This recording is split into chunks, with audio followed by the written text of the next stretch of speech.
The older I get, the less impressed I become by complicated explanations for simple economic truths.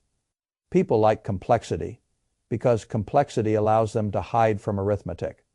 They can say the world changed. They can say the system is unfair. They can say wealth is mysterious. They can say the rich know something ordinary people never get to hear. I do not believe that. When you boil wealth all the way down, most of the noise disappears. A great deal of financial language falls away. Prestige falls away. Online performance falls away. And what remains is something much simpler than people want it to be. There are only a few real ways to become rich. Not comfortable, not respectable. Rich. By rich, I do not mean a person with a nice salary and a fragile life. I do not mean a household with polished furniture, 2 financed cars, and permanent low-grade financial pressure hidden behind good lighting. I mean a person whose capital has detached itself from his labor enough that his life begins moving under a different set of rules. That sort of wealth does not come from 10,000 little hacks. It does not come from clipping coupons while financing a lifestyle too large for your real structure. It does not come from sounding informed at dinner. It does not come from memorizing financial phrases. It comes from ownership. And ownership enters a life in only a few durable ways. You build the machine. You buy the machine. Or you enter an existing machine. Position yourself close enough to the control room that you can convert your income into ownership. And then you let the ownership do what labor by itself never can. Everything else is commentary. That is the great economic truth. Most people spend half a lifetime circling without saying plainly. They say work hard. They say get a better job. They say invest. They say start a business. They say climb the ladder. Fine, those are fragments. The real question sits beneath all of them. At what point does your effort stop being sold 1 hour at a time and start owning something that can scale beyond your body? That is the dividing line. The reason most people never cross it is not that the truth is hidden. It is that the execution is emotionally brutal. The roads are simple to describe, they are hard to live. That is what I want to explain. Because the modern world has become very good at creating the appearance of wealth without the underlying structure of wealth. A person can earn $300,000 a year and still be standing on a trap door. Another person can earn less, own more, and be moving steadily toward freedom without looking especially dramatic from the outside. The outside fools people. The inside is what matters. A salary has a ceiling. Ownership does not. That sentence alone can separate a lifetime of confusion from a lifetime of progress, if a person really absorbs it. Salary grows linearly. Perhaps your income rises 10%. Perhaps you negotiate well. Perhaps you switch firms. Perhaps you become more skilled. Good. I am not insulting salary. Income matters. But income tied directly to your time, your attention, your negotiation, and your willingness to remain in the arena is still fundamentally labor. Even highly paid labor remains labor. Ownership behaves differently. If you own 60% of a company and that company's revenue goes from 1 million to 100 million, your life changes on terms no salary path can easily imitate. If you own rental properties that throw off cash while appreciating over long stretches, your life changes differently from the person whose monthly survival depends entirely on payroll continuing smoothly. If you own index funds for decades and keep feeding them while the machine of enterprise grows, your capital slowly becomes another worker in the room. That is the heart of it. The public often confuses compensation with wealth, because compensation is the visible stage of the process. Ownership is quieter at first, then it becomes everything. Let me start with the first road. You build the machine. This is the most romantic road and the most misunderstood. People speak about entrepreneurship as though it were mostly passion. I do not believe that. Passion is fine. Passion can help a tired person keep moving. But passion by itself does not create wealth. A great many people are passionate about things that have no scalable economics. Building a machine means more than creating something. It means creating a value-producing system that can keep creating value with less and less dependence on your personal hands as it grows. That distinction is, a person can open a cafe because he loves coffee and still build himself a prison with nice branding. He can work long hours, manage difficult staff, worry about margins, depend on local foot traffic, and call it ownership, while in truth, he simply purchased a more stressful job. That is not the machine I am talking about. The machine that creates wealth has to detach from the founder's labor. It needs repeatability, it needs distribution, it needs margin enough to reinvest, it needs a market large enough that scale changes the economics, it needs enough retained ownership that when the value expands, the founder actually gets paid for controlling the thing rather than merely operating inside it. This is one reason I have always disliked the way entrepreneurship is sold to the public. It is sold as courage, as creativity, as independence. All of those may matter. The deeper issue is structural leverage. Can this thing scale? Can it move from one customer to 1,000 to 100,000 without cost rising in direct lockstep? Can you standardize delivery? Can you own enough of it when it succeeds? Can you defend the economics with distribution, brand switching costs, or some other moat? Once the market notices the opportunity, that is what creates wealth. Not effort by itself. Most people fail at the wrong point and do not even know it. They think the problem is that the product was not great enough. Sometimes that is true. Very often the problem is simpler. They built a job instead of a company. They never formalized the thing well enough for scale. They never gained distribution. They never controlled margin. They gave away too much equity too early. Or they were building in a shrinking market and asking talent to outrun gravity. I have watched many fortunes be born because the founder entered an expanding system at the right time and retained enough ownership for the expansion to matter. The internet did this for one generation. Mobile ecosystems did it for another. Cloud infrastructure did it for another. Artificial intelligence and semiconductor demand may be doing it now for some. People love to tell stories in which founders are geniuses beyond measure. Some are, many were simply operating in an expanding environment that multiplied all competent effort. Timing is not everything, but it is a great deal. A decent business in an exploding market can travel much farther than an excellent business in a stagnant one. That is another truth people dislike because it introduces luck into a subject they want to interpret as pure merit. The first road is therefore simple to state and brutal to execute. Find an inefficiency or a need, create a repeatable solution, make delivery reliable, build distribution, protect margin, retain ownership. That is the formula. The pain comes from the nature of the road. The income is unstable. The identity is unstable. The feedback is often brutal. The market votes every day, and most days the vote is not flattering. There is no salary cushion unless you create one yourself. This is why the building road attracts extreme personalities. The payoff distribution is not normal. You may lose years, you may lose capital, you may lose face. But if the thing works and you own enough of it, the upside can be generational. That is because equity does not reprice linearly. If revenue rises 10 times, and the multiple the market is willing to pay also rises, the owner is no longer living in a world of linear reward. This is where people looking from the outside say founders are overpaid. No, they are not being paid for labor. They are being paid for control over a scalable asset. That is one road. Not the only road and not the right road for everyone. Not everyone is built to live inside that sort of uncertainty. That does not mean they are excluded from wealth. It means they may need the second road. Buy the machine. This is the road I suspect ordinary people underestimate and underuse because it does not flatter the ego in the same way. When you buy the machine rather than building it, you are admitting something psychologically difficult but economically wise. You do not need to invent the engine if you can own part of engines that already run. A lot of people resist this because they still want the story of exceptionalism. They want to feel. They found the one perfect stock, the one underappreciated property, the one private business opportunity nobody else noticed.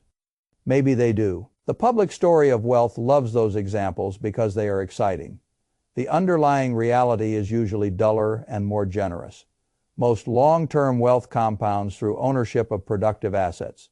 That is the whole mechanism. You allocate capital into systems that already create value and then let time, reinvestment, and disciplined behavior do the scaling. A profitable company keeps operating whether you show up or not. A rental property, well chosen and sensibly financed, keeps collecting rent whether you are at lunch or asleep. A broad, low-cost index fund keeps owning productive enterprise, while weak companies leave and strong companies rise. This is what makes the ownership path so attractive. It decouples wealth from direct labor.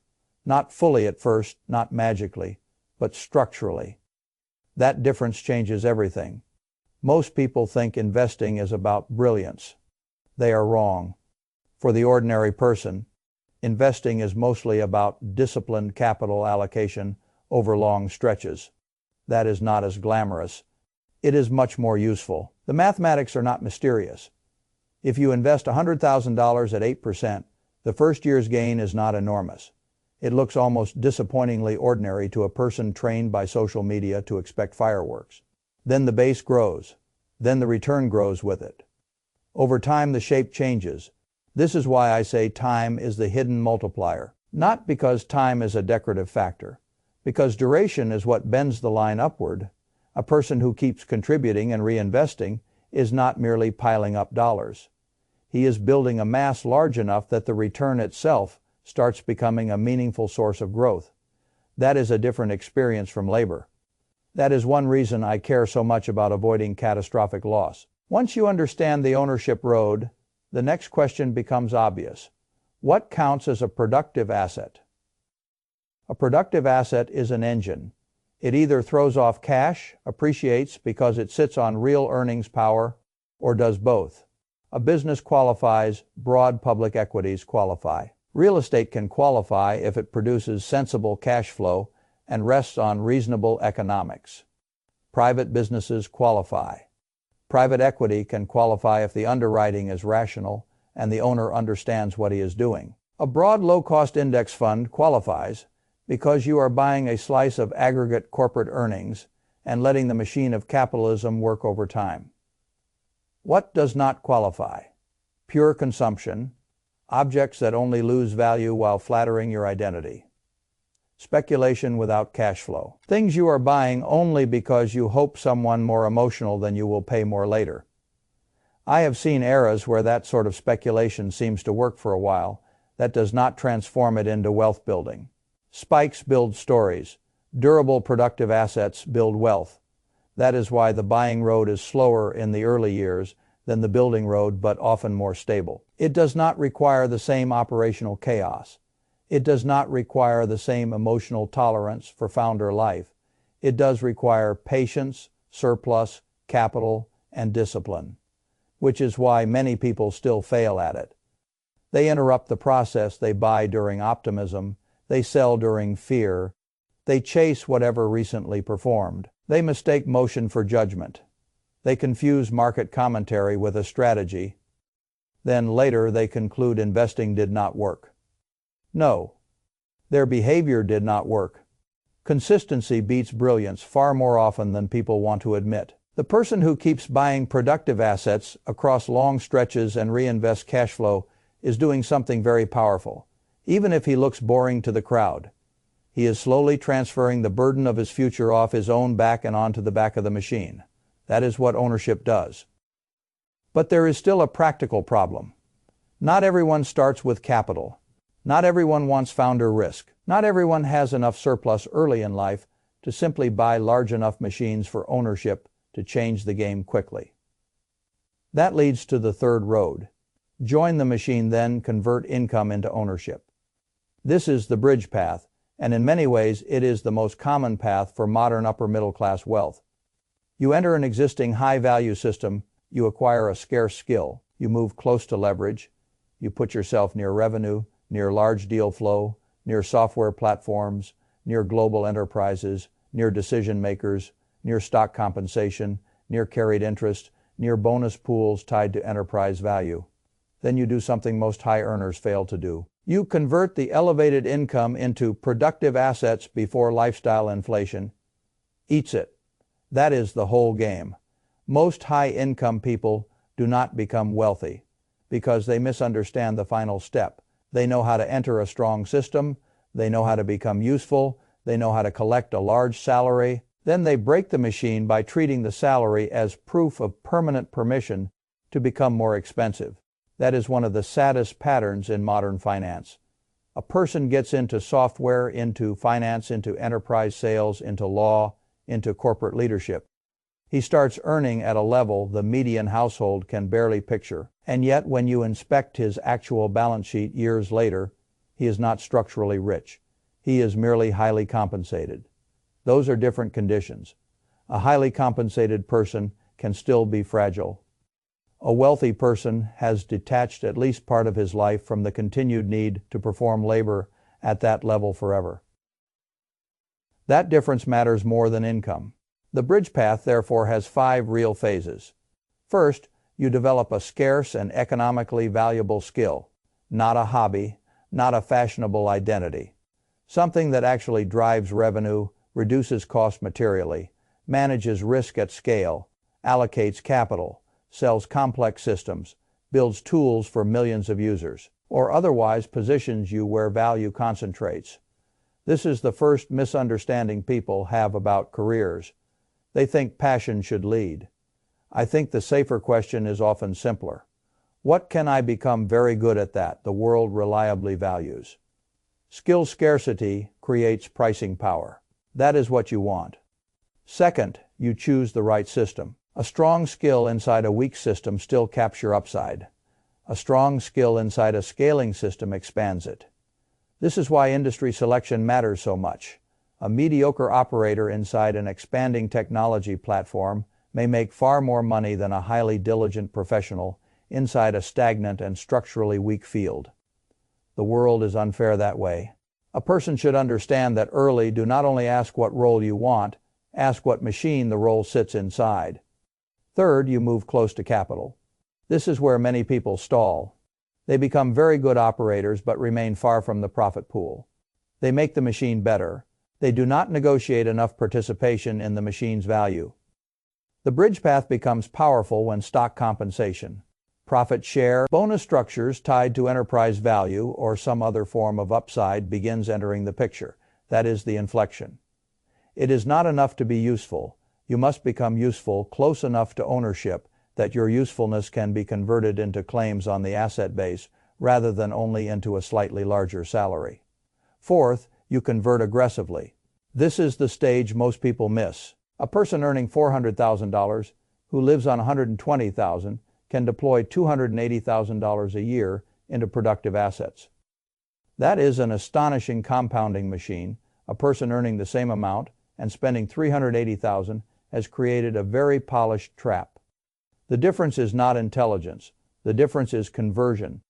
Every bonus, every vest, every windfall, every promotion, they must become ownership, not only upgraded consumption.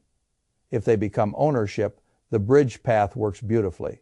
If they become lifestyle, the bridge collapses. Fifth, eventually, labor becomes optional.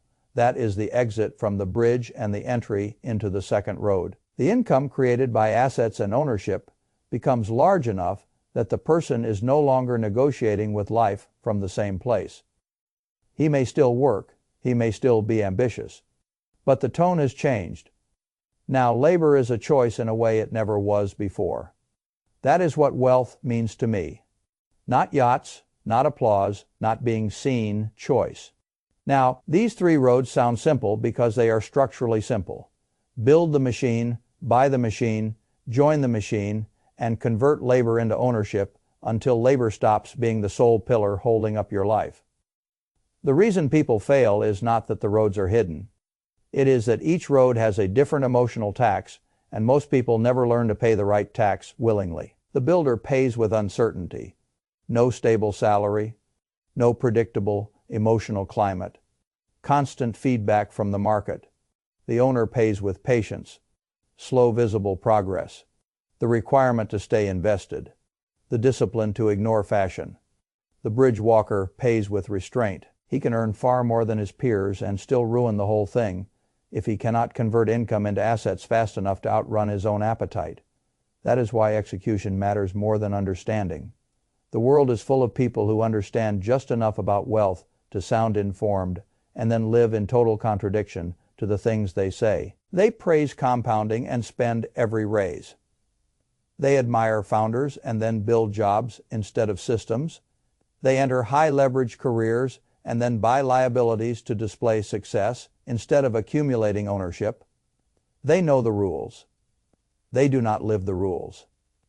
That is why I have always cared more about operating systems than slogans. A bad operating system can make a smart person look foolish for decades. A strong operating system can make a merely decent intellect produce a remarkably strong life. What then is the common law across all three paths? Ownership. That is the answer hiding in plain sight. The first road says build something and keep enough of it. The second says acquire pieces of systems that already produce. The third says use income to buy your way into the second road as quickly and consistently as possible. All three roads point to the same final truth. Wealth flows toward ownership of scalable productive assets. If you do not own productive assets, your effort is enriching the people who do. That sentence is severe. It is still true. People sometimes become angry when they hear it because it sounds like an accusation. It is not an accusation. It is a map. If a person is working hard and still not moving, the question is not always whether he needs to work harder. Sometimes he needs to change where the surplus is going. Sometimes he needs to stop calling a salary strategy a wealth strategy. Sometimes he needs to stop using debt to consume and start thinking about capital allocation. Sometimes he needs to stop performing success and start building it. That is the emotional part nobody likes. The public thinks wealth is mostly about intelligence or effort. I think wealth is more often about identity and behavior than people want to admit.